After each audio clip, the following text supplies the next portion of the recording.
So welcome, everybody. It's an utter delight to see all of you, and we're in the best of company, not only each other, but the co-founders of AMOC, American Modern Opera Company, who are collectively music directors of the 22 festival. And if you've checked your email, we actually announced the festival a few hours ago. So do look at the email. There's a fairly detailed festival schedule within that email.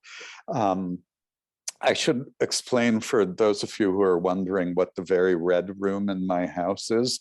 I'm actually, and you'll take some pleasure in knowing this, I'm actually at the kitchen, the celebrated experimental and adventurous multi-arts venue in New York City, because about 45 minutes ago, I did a pre-concert talk for Claire Chase's Density project.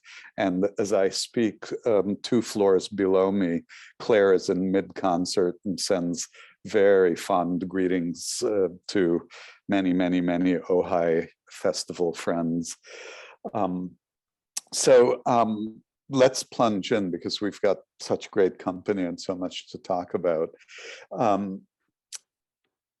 AMOC was founded by our 2 guests and our 2 colleagues. Zack Winokur is a dancer, choreographer, stage director, and we've had the pleasure of knowing each other since Zack's student days, and delighting in that knowledge and experience. Zack was scheduled to direct no less than Tristan and Isolde at last year's Santa Fe Opera season, and the pandemic got in the way, but happily Zack tells us that it's being rescheduled for this coming summer, in 22, actually immediately following the Ojai Festival, and Zack's work will be so central to so many of the AMOC projects in June in Ojai. And Zack's partner in the founding of AMOC is the composer, pianist, conductor, and newly minted author, Matthew Aucoin. And this has been a banner couple of weeks for Matt. The Metropolitan Opera is basking in the company of his opera Eurydice as we speak.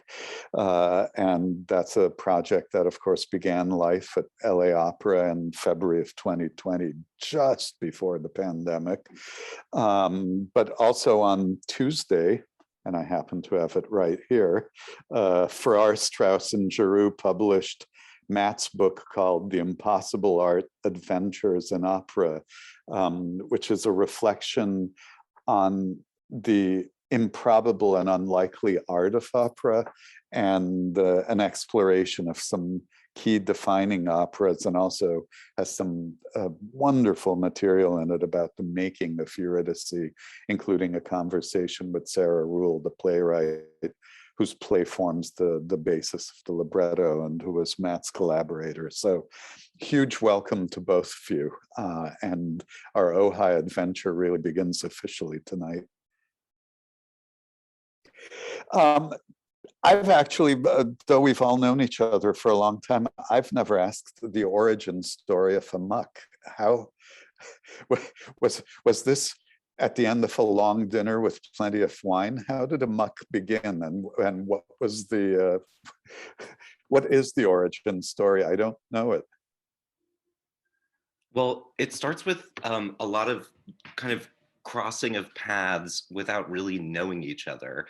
Matt and I grew up in towns neighboring each other in the suburbs of Boston, and even went to an incredibly formative summer camp together, but didn't meet somehow. And then we also passed at Juilliard, and also, no thanks to your help, Ara, didn't meet.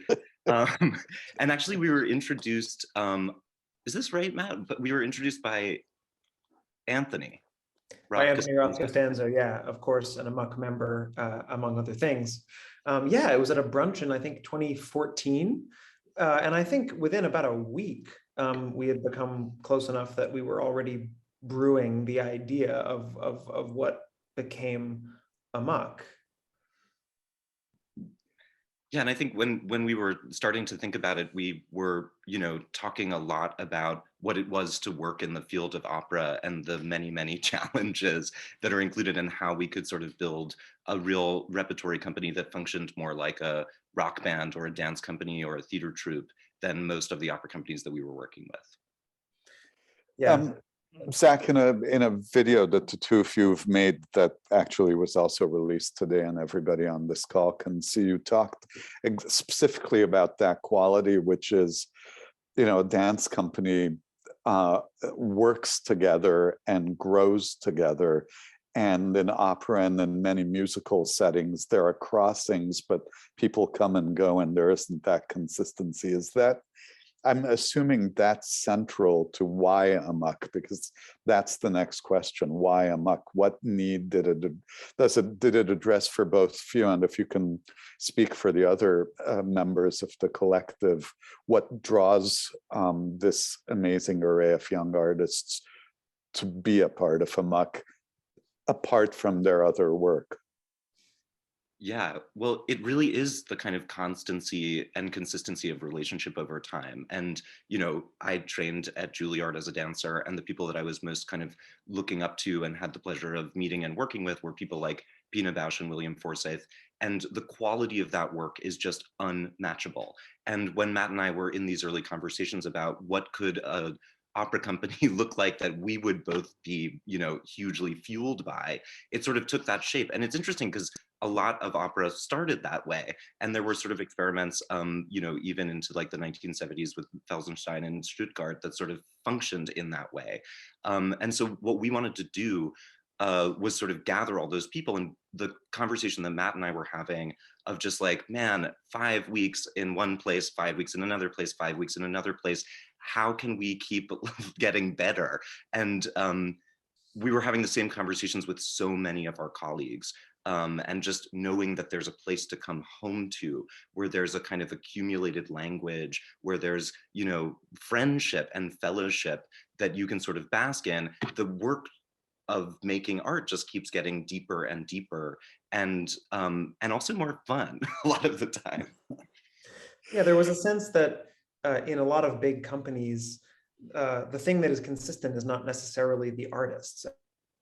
The artists are not necessarily the ones generating ideas, bringing them forward and originating projects. And we were already good friends with artists like Julia Bullock and Devon Tynes and Bobby Jean Smith and Miranda Cookson, people who are creative volcanoes, and we wanted to bring them together, first of all, and sort of, it was a kind of chemistry experiment to bring these people together and see what would happen. And then when we saw that it was working, we thought, well, how can we build a structure that these people can keep working together, keep deepening the relationship? And by the time we reached Ojai, we will have been working together consistently for 5 years. And opera, in one sense, is a misnomer, because if you think of AMOC as opera in the Aida or La Boheme sense, it's probably not the correct connection. But it is true in a way in the original sense of opera, right? Which was, it actually did begin in circa 1600 as a kind of collective of artists beginning to put different disciplines together. Is that the driver? Is that central? Completely. It was just the root of the word, meaning simply work and to work, and also the kind of colliding of disciplines being really, really central to who we are. We also, early on, I was really taken by this wonderful art historian, Rosalind Krauss, who wrote this incredible essay called Sculpture in the Expanded Field, which sort of tried to define sculpture by what it wasn't as it was expanding through postmodernism. And so one of the things that we say internally is that like we are working in opera in the expanded field. And for your fellow members of AMOC, what possibilities does AMOC present in terms of generative work that perhaps, Julia, for example, soon I think singing Theodora at Royal Opera at Covent Garden in London, I think at the beginning of the year. That's a wonderful but fairly traditional path. I assume for each of the artists who work independently that AMOC allows a different layer of possibilities. One thing I would say is when you're working with people you don't know, you have to start from square one every time. And especially if there's an interdisciplinary element of bringing dance together with music or whatever, there's a lot of times figuring out who are we, what are we doing? And I think one of the things that AMOC allows is it allows us to jump in midstream and to begin from a place of depth. For example, the staging of Messiana's song cycle Arawi that Julia Bullock will star in at Ojai also features the dancers Bobby Jean Smith and Or Schreiber in a production by Zack. And that's not something I think that you could just cook up with people who don't know each other. Zack and Julia have been talking about staging that piece since for, I don't know what, 8 years, Zack. So it's been marinating for a long time. And I think, we all know that the flavors can deepen when these things have time. So it's really about having a shared language. And I think you'll find that at Ojai, a lot of these projects feature the same people in every imaginable combination. And so it's all kind of tentacles that arise from the same larger project. I'll also add that one of the things that I think the company does for every member is it allows a space for them to lead with their own ideas. So, Julia Bullock is a perfect example. She'll be in Theodora. It's a role she will be fantastic in that she wants to do, but it's Katie Mitchell's world. And, what we do is really center not only all of these incredible performers, but as makers and leaders in thought and creativity. And we keep shape shifting around their ideas to make them happen. And I think it's fair to say that most people, even at the caliber of these folks in the company, don't have another place to pursue that kind of deep, meaningful work for themselves. Since you've mentioned the Messiana, actually, let's sort of take us through the beginnings, middle, and we'll see the result in Ojai. But tell us, Zack, a little bit about the piece. Why? I'm hearing echo back, which may be that if we can ask everybody to mute, that would be lovely. So I don't listen. We're not jarred by echo. Tell us why Harawi and what a deep present-day exploration of this piece represents. This is a song cycle by Olivier Messiaen for soprano and piano. It's nearly an hour long, roughly an hour long, and it's a big experience. And it will be done at Ojai by Julia Bullock and Connor Hannock, the pianist, but it will be rethought and reconceived in particularly meaningful ways. So maybe that's a very representative AMOC kind of take on a piece. Yeah, and as Matt said, actually it was, I think, like just 1 week after Julia Bullock and I were in class together at Juilliard that we started talking about this piece, and it was something that she really wanted to do. And we explored, when she had her residency at the Metropolitan Museum, we explored the idea of doing it. And it was just a piece that she really wanted to sing. And I sort of was in love with it, but I have to say, it didn't make a ton of sense to me. It's like a big thing. It's in many pieces. It's quite a symbolist, surrealist sort of piece of poetry. and it has an Andean origin, and all of these things seemed sort of remote to me. And then we kept talking about it, and then as I started actually going into the work of Tristan, this piece kept coming back into my head. It's the first in a Tristan-themed trilogy of Messianas, and it really explores the central theme of love, death. And I've now spent several years in the kind of love, death thought.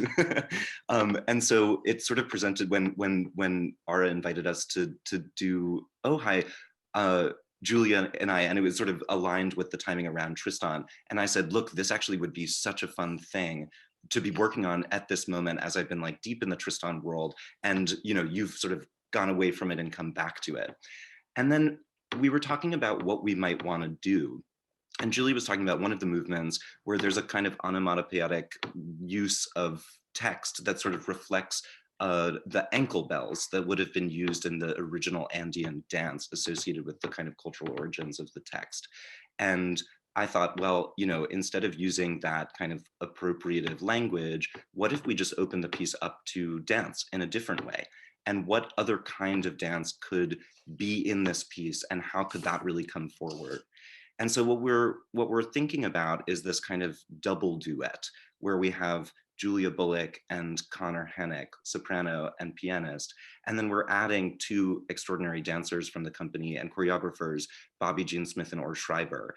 And they'll sort of be shadows of each other at different points and sort of taking the foreground and the background in different ways. But they'll also sort of switch and couple and partner with each other in unexpected ways. And we're really interested in, you know, how the choreographic material can also be a sort of musical through line in a way, like that it can be the connective tissue between these movements. And that's sort of where we're at in exploring this. I mean, one thing that I'll say that we're really excited about and is so in the spirit of Ojai historically is that like this will be, you guys will all be the first to see it. And when Julia's here just before her big Park Avenue Armory show, we're spending 2 weeks in the studio just kind of working on music and then more time after that. So we're really deep in that process together now. And another project that's so completely emblematic of the spirit of AMOC creatively and as a gathering of humans is the concert event of its own called Family Dinner. And that's a cycle of pieces that will be receiving their first performance ever. It's an entire cycle of pieces by Matt Aucoin. And Matt, maybe you can talk us through the origins of Family Dinner, not just as a piece, but almost as a way of living and working for AMOC. Yes, well, Ojai is a feast, of course, and my primary contribution to the feast is a piece called Family Dinner, which is a cycle of what I'm calling mini concertos, each movement spotlighting a different member of AMOC. And really what I'm aiming to capture is the feeling of being around the dinner table. We gather every summer in Vermont for an artist residency where we rehearse projects that will then be performed throughout the year. And dinner is really an essential ritual. It's multi-course, it's elaborate. There are a lot of amazing cooks in the company, not including me. And there are often performances between courses or after dinner, and the mood is ebullient and sometimes full of argument and really dynamic. And what I wanted to do was to build a chamber piece that feels like we're getting a portrait of every member of AMOC. Of course, painted by me, so to speak. So it is going to be my voice, but I want the personalities of people in the company to be musicalized. And one structural element that's essential is that there will be these spoken toasts in between certain movements. And we're still figuring out exactly where and exactly who will speak them. But we're imagining that guest artists, not necessarily only musicians, but also writers and other kinds of thinkers can provide us with food for thought in the form of these spoken interjections. So that's what I'm bringing to the potluck. To the table, so to speak. Another central project, which again has been one of the hallmarks of AMOC, is shaping and reshaping projects over time, which I think is also one of the luxuries of AMOC. There isn't a 2-week rehearsal period, opening night, thank you everyone, goodbye. A project can actually keep evolving. Is a quite ambitious dance theater piece of Bobby Jean Smith's that is yet untitled in its newest version, but it's part of the growth of a number of iterations where the piece has taken new life. Zach, can you maybe give us a hint of what's to come? Totally. I mean, I'll start by saying if you don't know Bobby Jean's work, please check her out.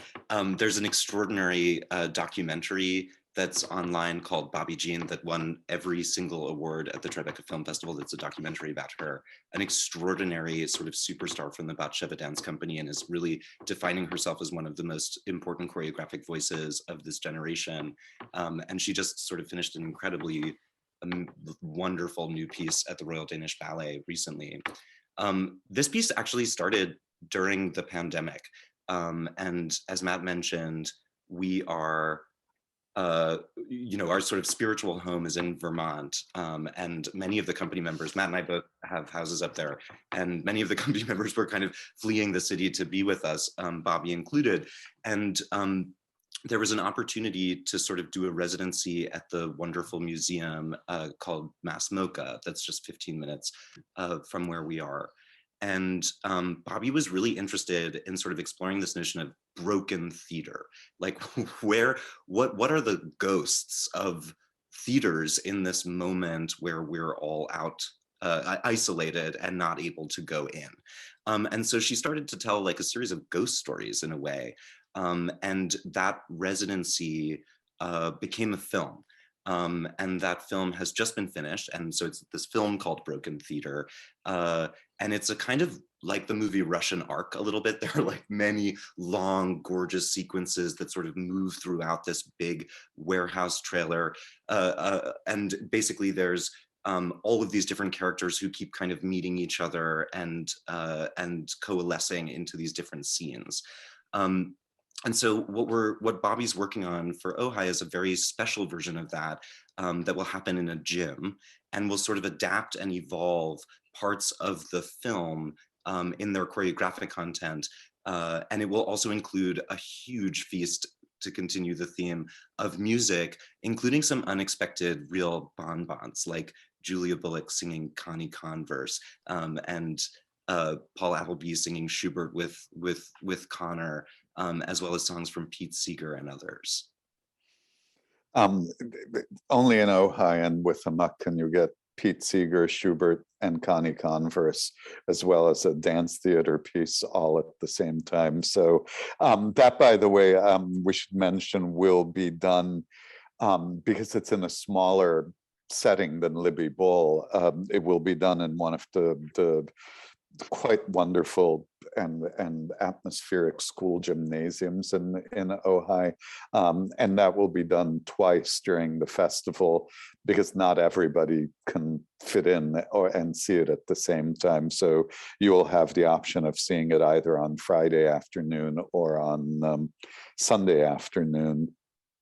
And actually, it's very important to keep circling back. It's tempting to just categorize that as a dance piece, but the presence of the musicians in that piece, not only as musical partners, but as movement partners, is just as central as the dancers. I mean, to me, that's what sets AMOC apart, is that these categories begin to melt away, and that's integral to the creation of a piece like that, right?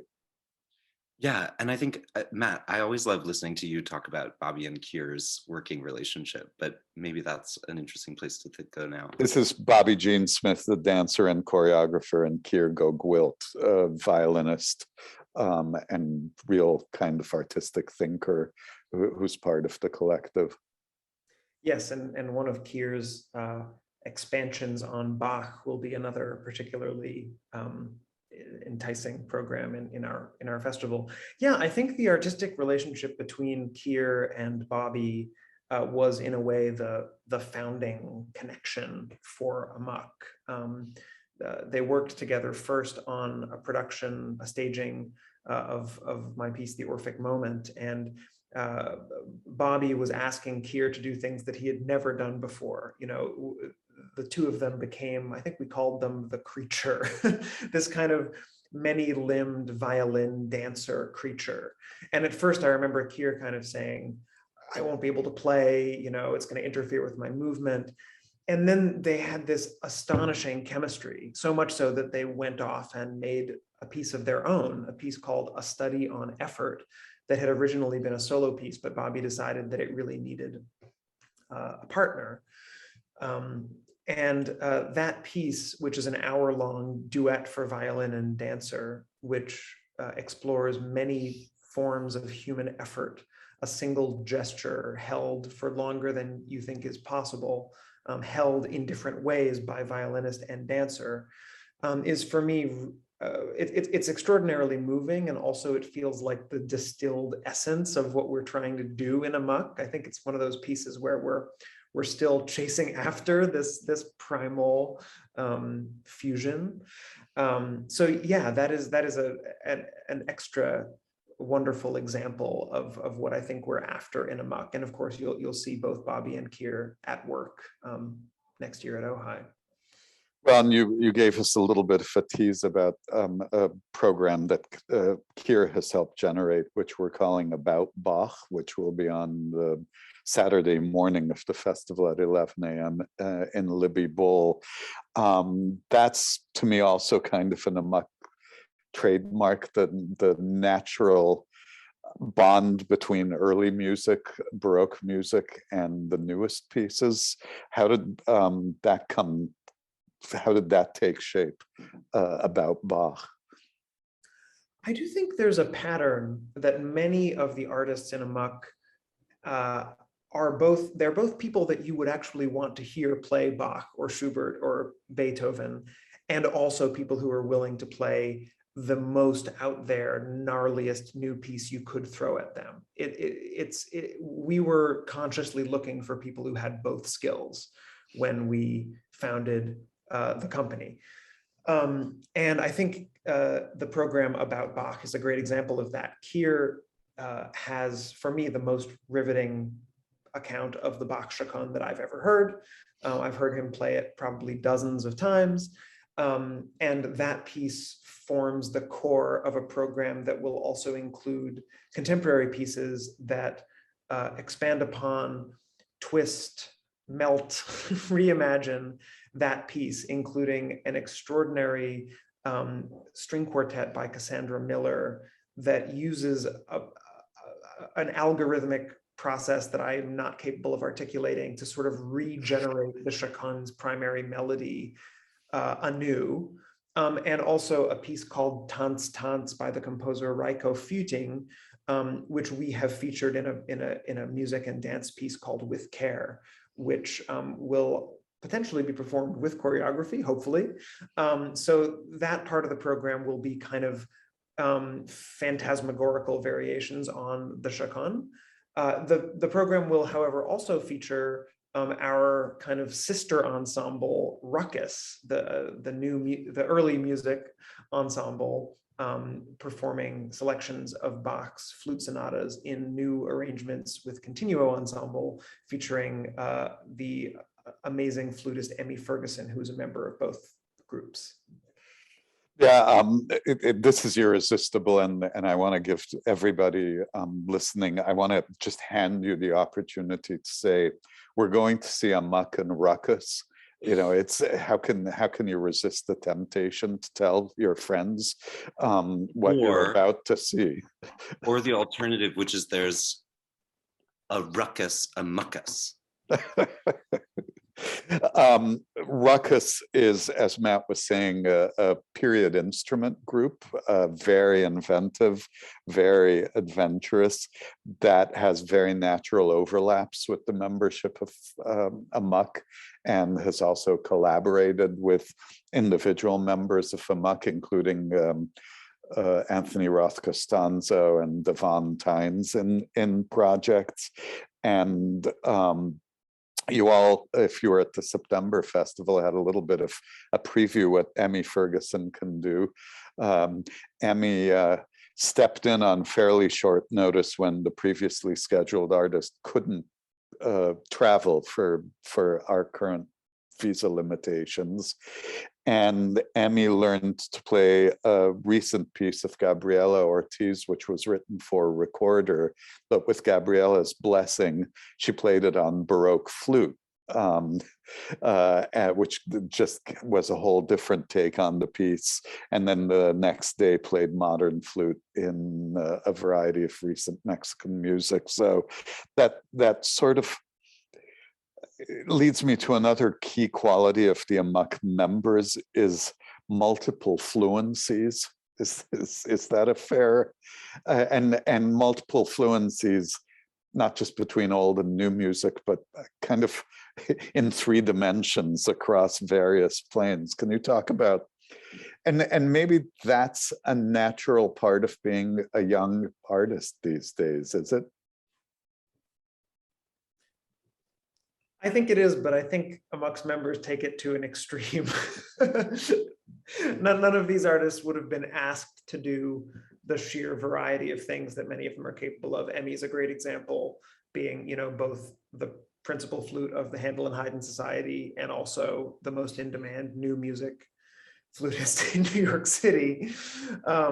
Or, you know, Keir Gogwilt, one of our amazing violinists, who is also a real scholar whose work about the history of the violin and the performing body is really deep work, or the range of musics that Devon is capable of performing, or, you know, and I think, you know, it wasn't a strict criterion for membership, but I do think that when Zach and I founded the ensemble, we were asking, who are the people who can't be put in a box? Who are the people who are sometimes frustrated working within pre-existing institutional structures? And who are just the people that we always want to hear ideas from? So that was a guiding force. And also, some of these folks have really surprised us. I mean, I remember our first summer when we sort of started just throwing people into the studio and locking the door for a little bit, and then all coming to see what happened. And there was one particularly, Frankenstein, you know. There was one unbelievable moment where we had left Coleman Itzkoff, one of our cellists, with Ora Schreiber, the dancer, in a barn studio in Vermont for a couple of hours. And when we went to see what they did, then the only rule we had was that Coleman couldn't play the cello. And so when we came back, they had made this dance together, and it was actually like astounding. And Coleman has really become a central figure in Bobby's work over the last couple of years. And there are even times now where he's like performed at La Mama, where the majority of the time he is performing without cello as a featured dancer in this ensemble. And you really wouldn't notice. And I have very high standards for that. Well, I'm going to tell a couple of tales. It's not out of school; it's in school, since I've had the pleasure of knowing both Matt and Zach for a number of years. Matt was not only in the graduate composition program at Juilliard, but also conducted a production of Eugene Onegin very beautifully. And, you know, Zach was a dancer, and not very long after his Juilliard dance student days was directing beautiful productions of Baroque opera. So the multiple fluencies begin with the founders. And actually, Matt, you said something that I hadn't actively thought about. but it is central to AMOC, which is also this resistance to specialization, but embracing a wider span with equal conviction, which is also, I think, beginnings of a generational shift. And you've both grown up within that. Can you talk about that a little bit? You know, that in order to play, for Connor Hannock to play Cage doesn't mean he doesn't play Beethoven bagatelles very beautifully, or Ligeti etudes, or whatever else. Yeah, I think if you're going to be a performer of any kind, or a composer, you do have to go very deep in one area at some point. You have to put in the thousands and thousands of hours. But I think we've all grown up with an awareness of the abundance of what's out there. You know, we did not grow up in Vienna in 1803, you know, where there was a sense that, like, this is what music is, and these are the two good composers that you're going to encounter. And so it never made much sense to me to specialize intensively. I mean, I work in opera, and if you're going to compose operas, specialization is really unwise. You need a vast palette of things. You need a real arsenal at your disposal. So I think part of it is growing up with an awareness of that abundance, but it's another thing to embrace it. I think a lot of folks find it kind of scary, which it is, but I think AMOC's artists have all found different ways of embracing abundance. And Zack, I do have such fond memories of our earliest conversations. It was this desire not to be contained, which I think you've found kindred spirits, right? Yeah, absolutely. And I mean, you know, I remember really starting to love Matt when he showed me YouTube videos of him as a youth without a shirt on in a basement playing like drums with this like on this Animal Collective song, and then, you know, subsequent like essays on Radiohead, which were just like, right, like we are living in this wild swirl, and you know, we should be able to dip our brushes into all of it, and I think that really every member of the company is unafraid to sort of bring the past to the present and the future to the present in order to tell their story. One other key component among many, it's so multi-pronged, the programming for the festival, is a program on the Friday morning, which really focuses on the incredible legacy, which we're coming to understand more and more belatedly, of Julius Eastman. And those with good long memories in this gathering, there may be somebody who remembers Julius Eastman as an extraordinary performer. I've a very vivid memory of seeing him do Peter Maxwell Davies' 8 Songs for a Mad King at the Amundsen Theater. I won't mention how many years ago, but in a very early LA Philharmonic New Music Group concert, and that left a very vivid memory. But his presence and his star went into a kind of a cloud later in his life, and we're just coming to terms with that legacy in a different way now. Talk a little about that program. Yeah, this is another one that's been marinating for a very long time, and really at the center of it has been Devon Tynes, and he and I have been talking about Eastman's work for years, and I think it's fair to say that he's been a somewhat significant part of Eastman's renaissance recently, and has done actually several big performances of Prelude to the Holy Presence of Joan of Arc in Los Angeles. And when Devon and I started talking about this, really what we were thinking about was exactly what you say, that, you know, this was a hugely influential composer and performer who was essentially erased from the canon, and the storytelling and the narrative and rhetoric and writing around his life really focused almost exclusively on the circumstances of his death. And so we started to wonder, who is this person as a whole person? And can we contend with the larger context of his life and work?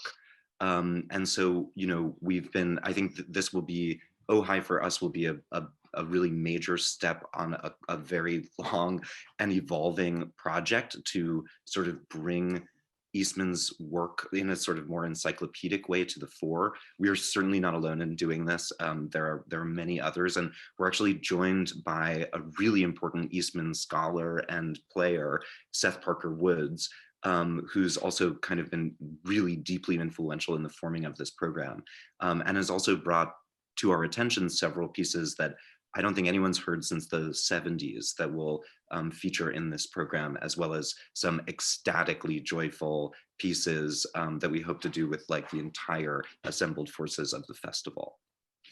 And I should say, in a way, Los Angeles has led the way in an Eastman revival through the fabulous work of Wild Up and their recent project on feminine, which Seth Parker Woods has been a key participant in that. So this is just kind of part of our growing embrace of an artist who, I know it's a cliche, but was ahead of his time.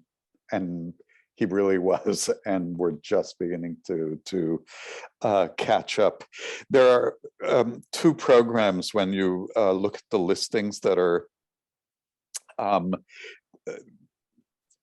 by choice slightly vague at the moment, the opening program and the closing program. And Matt, maybe you can just kind of talk us through the spirit and the thinking of both of those programs, the Thursday night 8 p.m. concert, which will be the opening concert of the festival, and then the Sunday afternoon kind of grand finale experience at 5:30. Yeah, our thinking for those two concerts was that the Thursday evening program should really be an introduction to AMOC, that it should be a kind of calling card concert, hello, this is who we are. These are some pieces that the members play with particular vigor and comfort and fluency. And so on Thursday evening, you will meet the core ensemble, and these are going to be the main characters for the following 4 days. However, throughout the weekend, we will also be accumulating a number of extraordinary guest performers in multiple disciplines, kind of in a way building through the weekend. And so it felt appropriate for Sunday's finale concert to feature the whole expanded forces that will be present in some way or other throughout the festival. So we know that it's going to be a big ecstatic finish. We know that there will be some Baroque music featuring Anthony Roth-Costanzo, who joins us for Sunday. We also know that Julius Eastman's music will return, and the rest will leave to the imagination. And I should say Anthony Roth-Costanzo, maybe I hope is familiar to you for many reasons. An amazing project. He's done pairing the arias of Handel and Philip Glass. And also, whether you've seen it in person or the Met HD, the incredible kind of central role of Philip Glass's Akhenaten in the production that the Met Opera currently has. And Anthony will be finishing a run of Akhenaten at the Met and will join us for the festival in progress in the second half of the festival, but he'll be coming straight from doing Akhenaten at the Met. Am I right, and are we overbilling, or is this accurate that this is the first, well, it's certainly the first large-scale festival that outside of your own initiatives that the collective has curated, but it's also the first to include every single member of AMOC, is that right? That is right. We came fairly close with an orchestral project called the No One's Rose with the Philharmonia Baroque Orchestra in San Francisco this past summer, but it was not every single member. So that's correct, Dara. Great. So we shall gather in Ojai en masse